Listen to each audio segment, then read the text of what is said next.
இந்த நேரத்துல இவன் எதுக்கு எனக்கு ஃபோன் பண்றான்? ஹலோ. என்ன மேடம், நல்லா நிம்மதியா தூங்கிட்டு இருக்கீங்க போல ஏய், இருக்கு. இப்போ உனக்கு என்ன வேணும்? எதுக்கு இந்த நேரத்துல எனக்கு ஃபோன் பண்ணிருக்க? எதுவா இருந்தாலும் காலையில பேசிக்கலாம், போனை வை. ஐயே, மேட்ரு கையை மீறி போயிருச்சு மேடம்.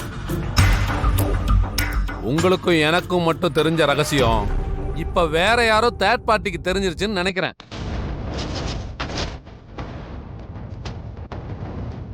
என்ன என்ன சொல்ற? அந்த போட்டோ உன்கிட்ட மட்டும் தானே இருந்துச்சு. அது எப்படி இன்னொரு ஆள் கைக்கு போச்சு? அப்படின்னா நீ ஒரிஜினல் கிடையாதா? மேடம், போட்டோ இங்கிருந்து வெளியில போகல. உங்ககிட்ட கொடுத்த காப்பி தான் வெளியில போயிருக்கு. அதனால நான் ஒரிஜினலா இல்லையான்னு எடை போடாதீங்க.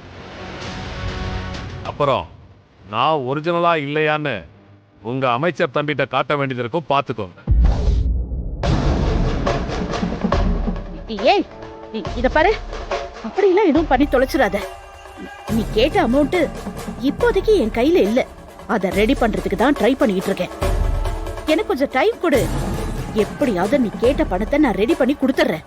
தயவு செஞ்சு வேற யார்கிட்டயும் கொடுத்துறாத. என்ன மேடம் நீங்க, 1 கோடி ரூபாயெல்லாம் உங்களுக்கு ஒரு அமௌண்டா? நீங்க நினைச்சா சொடக்கு போடுறதுக்குள்ள ரெடி பண்ண முடியும். நம்ம யோசிக்கிறீங்க. ஆனா ஒண்ணு மேடம், நீங்க யோசிச்சு முடிவெடுக்கிற அளவுக்கெல்லாம் எனக்கு டைம் இல்ல. டக்குன்னு ஆப்ஷனை மாத்திருவேன். ஏன்னா எனக்கு தேவை பணம் மட்டும்தான். இத பாரு, நான் தான் சொன்னேன்ல, அமௌண்ட் ரெடி பண்ணி கொடுத்துட்டு நானே வாங்கிக்கிறேன். கொஞ்சம் கொஞ்சம் பொறுமையா இரு.